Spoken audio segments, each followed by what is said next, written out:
Hey there folks, welcome back to the all-inclusive Mega Man Marathon.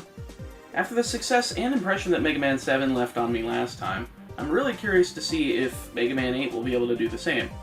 I barely have any experience with this one, seeing that I've only played it twice before this review. I will be using the Legacy Collection version and an emulated version of the Saturn, since, wow, those discs are expensive. Editor, put it in the corner, please. And everybody just seems like they're okay with re-releasing the PS1 version, but not the Saturn version. But alas, before I get angry at anything, let's dive into the game itself. This is Mega Man 8 on PlayStation and the Sega Saturn.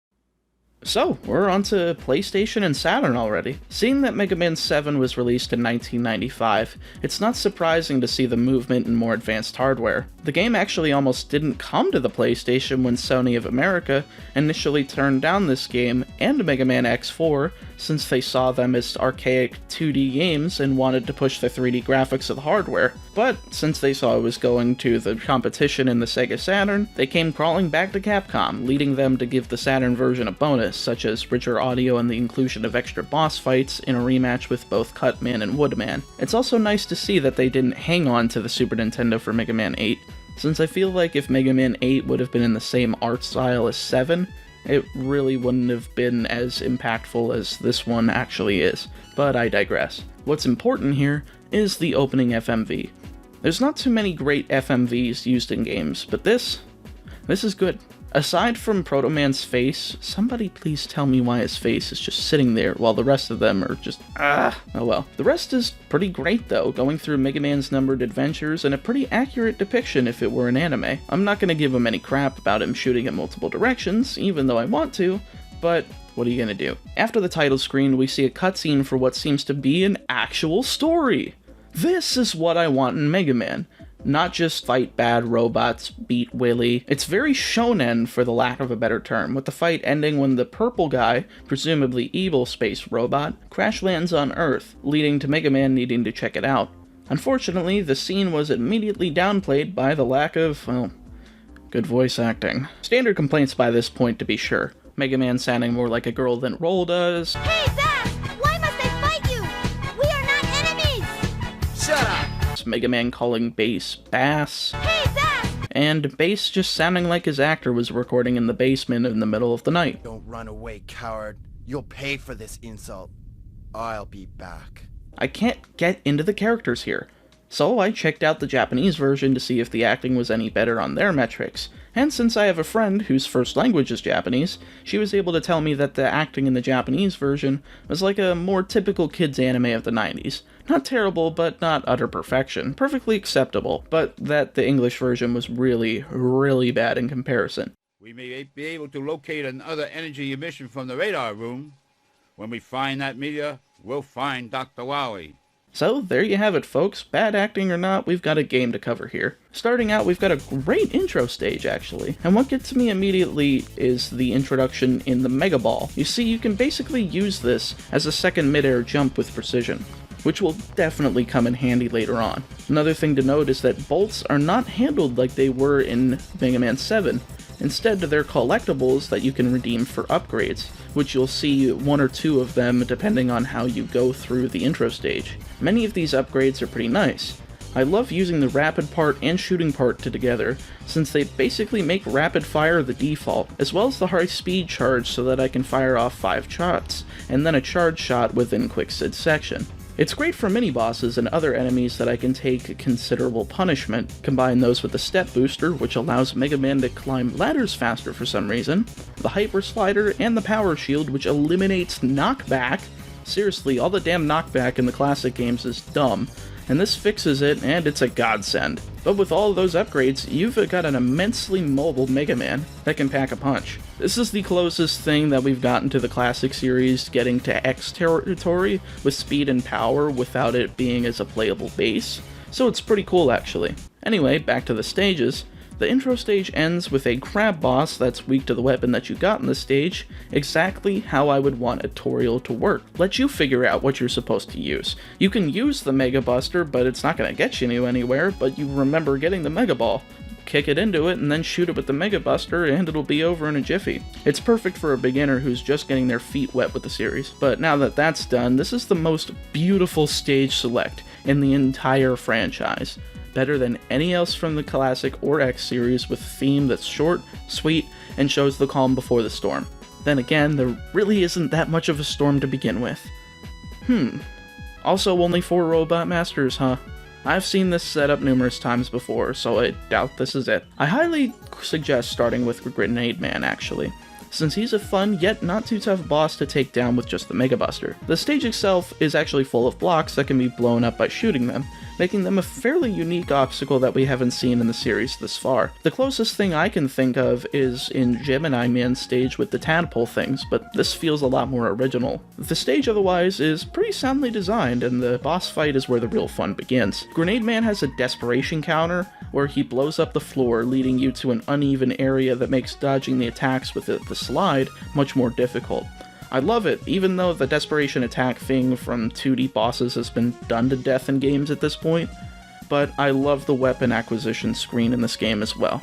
Though the Mega Man 8 logo is a bit needless. I mean, I know what game I'm playing, no need to tell me again. Since I usually like to go in the weakness order, I made my way to Frostman's stage, and man, this is such a calm theme. The PlayStation wasn't limited by a sound chip since we've got CD technology, but after doing some digging, the PS1 actually does have a sound chip, and the music was composed in MIDI strangely, working more like the NES sound chip, albeit with a lot more music channels. Why wouldn't they use the CD audio mode rather than the sound chip? Would it have made the game 2 discs and they couldn't get it to work like that? I'd like to know, since I can't really find anything about it. I admit this isn't a super memorable soundtrack. The only themes I can remember well are the intro stage, the stage select, and another song I'll get into later, but they're not bad, just very relaxed. Getting into the stage itself, nothing is really special here other than the normal ice physics and regular tropes, aside from the snowboarding section. People actually complain how difficult this is, which admittedly it is, but not due to the game. This usually has to do with the input lag from HD TVs nowadays. If you're using the original console or the Anniversary Collection version, which is not a good port by the way, seeing as it has input lag from the PS1 emulation and audio balancing problems, but both versions will be delayed and it'll make this section a lot harder than it is. This is why I decided to use the Legacy Collection version, since it's the best version of the game released, without any sort of lag, especially the PC version. So yeah, I finished it on my first attempt and fought Frostman. I love the Flash Bomb since it keeps a residue to deal multiple hits, making it a very viable weapon for mini bosses and such until you have enough bolts for the upgrades I spoke of before, so this really takes down Frostman within a snap. Tengu Moon stage is up next, and for some reason the PS1 and Saturn versions have different themes, but I think they both fit. But I still think the Saturn track is better. I do think that the themes on the Saturn were not used on the PlayStation, since they weren't able to be sequenced correctly for the MIDI format, so they decided to go with a different composition to avoid difficulties, which works. But I can't really find any information or evidence to back up that statement. Back to the game itself, his stage has wind currents which allow you to jump further or less depending on the direction, as well as an introduction to rush jet sections. Instead of Rush being the normal jet, coil, and marine, those are replaced by the Rush bike, which is useless when platforms are around, and that's literally all the time. The Rush item, which can call down Rush, and an item can pop out, or he can fall asleep, though he can actually spawn the Yasaishi, which was used in many other Capcom's games before, including Mega Man 1. The Rush Bomber, which is okay if there's a lot of enemies around, but I'm usually able to take care of them so I don't never use it, and the Rush Health, which is the most useful item of all of the game. This is because there are no energy tanks in Mega Man 8. None at all. So this is your life refill in the middle of a boss battle if you need it, and you better hope Rush drops enough health before you get hit again, or else bye-bye, and that attempt was useless. Getting back to Rush Jet though, these sections are a right-to-left arcade shooter type in this vein of Xevious and the like, which are very fun once you get the hang of them, and you get the help from Eddie, Beat, and Otto, since you end up collecting their specific icons during the sections if you're good enough, making for a seizure fest of a screen at times. But after that, we fight Tengu Man, and he's weak to the Ice Wave, which is unique since you have to wait for Tengu Man to dive down and hit him with it, and it's actually strategically hard to hit him with his own weakness. So sometimes people will just decide, you know, I'll use the Buster, or I'll strategically use the Ice Wave. But either way, you take Tengu Man down and get the Tornado Hold, which is a very nice weapon since we're able to use it for leverage and maneuvering around, making it easier than timing your jumps with the Mega Ball. Clown Man is up next, and I'm not talking about it. From here we've got a cutscene in the middle stage. Okay, fine, I'll talk about frickin' Clown Man. Oh well. We may as well get it out of the way. Look, I hate clowns. I haven't watched a match featuring Doink the Clown in wrestling history because I hate them. I'm not scared of them, it's just the aesthetic and stupidity of them. How do you get amusement from these dorks? Anyway, I need to stop ranting. I actually hate this stage since there are these boxes that have different icons on them, some of which have skulls on them, and if you don't have the power shield, you aren't getting through here without dying a few times. I admittedly like the fight against Clown Man and the way he flies up with the Tornado Hold, but that's admittedly all I can remember about the fight since it's the only way I do it. It's pretty easy and bland other than that. We've got some more story here, and oh my god, I can't stand this acting, really. I'm trying not to rub it in here, but it's so cringeworthy that I just don't feel physically good listening to it. It's so weird. These seem to be energy resources, but I've never seen this type on Earth. We may be able to locate another energy emission from the radar room.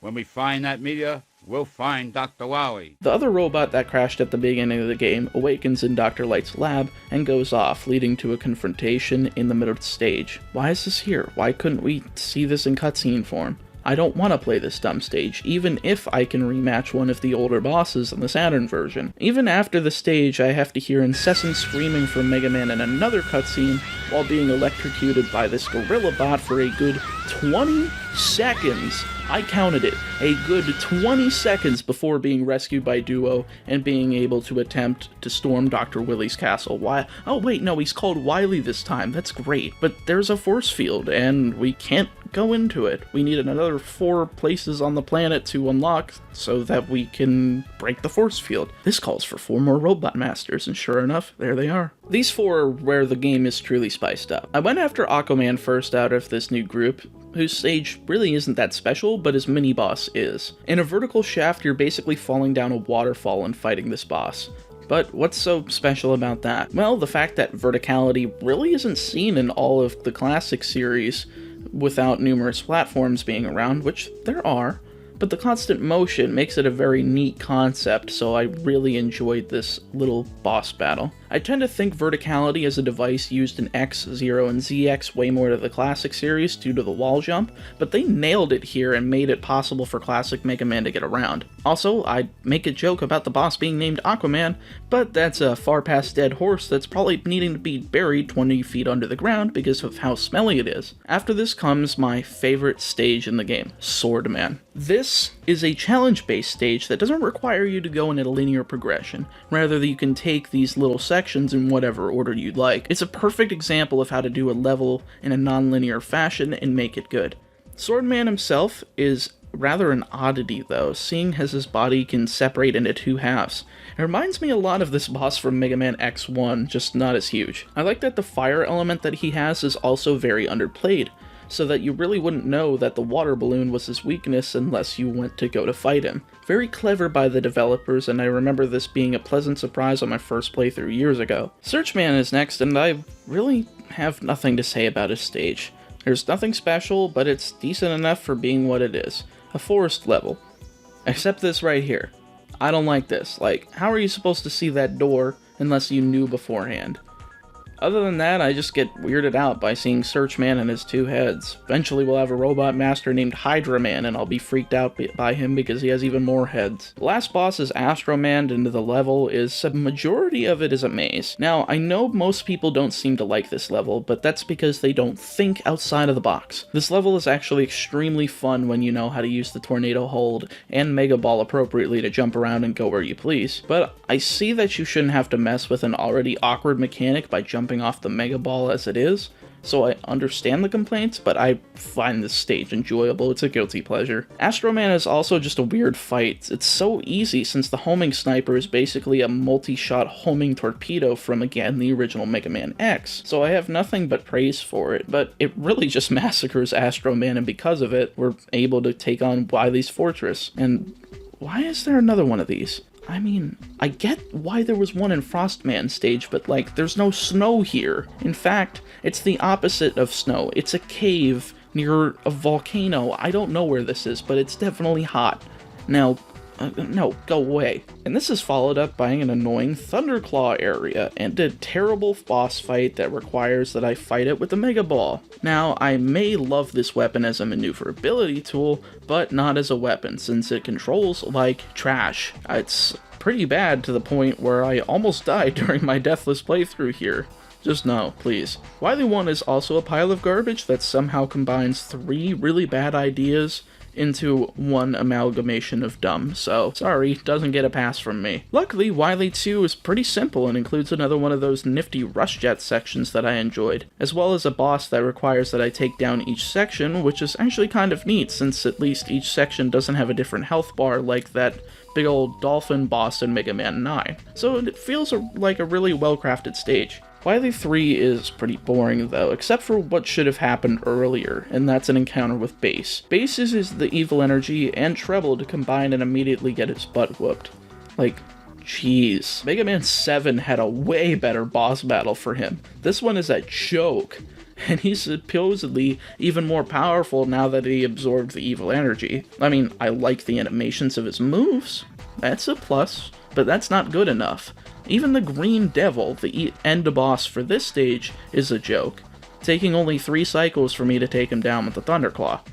And yeah, I know you could say it only took 1 cycle for the Yellow Devil, but that was a glitch. The last stage, of course, was your boss rematch stage, which isn't really hard now that you have all the weaknesses and experience. That's always what I've tended to find with Mega Man games, was that when you do the boss rematches, they tend to go down very easily. They all go down within 5 minutes, leaving you and Wily after Duo takes a blast and destroys Wily's death cannon. This battle is actually kinda difficult, but this is only because you don't have any energy tanks.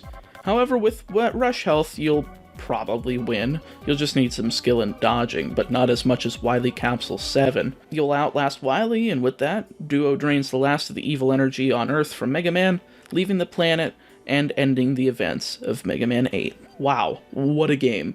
After having done this over the several months of existence on this channel, I've got to say that my opinions have changed only slightly on each game, but that streak breaks with Mega Man 8. I did like Mega Man 7 before, and I said that it was my second favorite game, and it did switch positions, but I definitely think Mega Man 8 made more of a big impact to me. I used to hate this game. I hated the snowboarding sections, I disliked the art style, I didn't like how the music wasn't as rockin' as the rest of the series, which, admittedly, I didn't like a lot of things, but I definitely softened up, or it's grown on me. The music is subjective, I know, and I've definitely become more mellow since I was 12 when I first played the game, and I definitely didn't have the maturity to understand why these songs were much more calm. And now I enjoy them, and it makes me happy that I've gotten a bit more from them. The art style, admittedly, I don't like Mega Man sprites here, though. Especially the breathing animation. It's just the pixels expanding and contracting. Which, yeah, that's realistic, but for a human. He's a robot. Does he need to breathe? Doesn't he have a voice synthesizer? I get that it's not important in the grand scheme of things, but I noticed it, and it was kinda distracting whenever I did think about it. However, though, I will give a massive up to the rich colors of this game. I just think that Mega Man Sprite was what I didn't like about it originally, and it soured me when I was younger. But when I got over it, I see that the rest of the game is very vibrant and the enemy design is great. I love the polish that everything has here, other than the voice acting. That's just dumb. The snowboard sections, though, that's a bit warranted. When I didn't have as much experience with the series at the time, it was very frustrating. But with my experience now being a little bit more seasoned, I see it as a fun challenge to get my brain pumping, so it's not too bad. Not to mention I was using the Anniversary Collection on GameCube for my first playthrough, so the input lag definitely threw me off, despite the fact that I had a pretty good functioning CRT at the time to use for it. Well, I think that's quite enough for Mega Man 8. This was my longest review so far, but I don't see that being the case for very long. Since next time, we are taking a look at the most polarizing classic Mega Man game in the series, Mega Man and Bass, on both the Game Boy Advance and the Super Nintendo, because I will be taking a look at the Japanese-only Rockman and Forte, which was released on the Super Famicom after Mega Man 8 came out on PS1. We'll talk about it next time. Until then, you guys have a great morning, evening, night, and take care. Thank you all for watching the video. I'm so glad to see that the Mega Man videos are starting to do better than what I ever could have expected, but enough talking. Links are in the description, and I'll see you guys next week for Mega Man and Bass. Bye for now.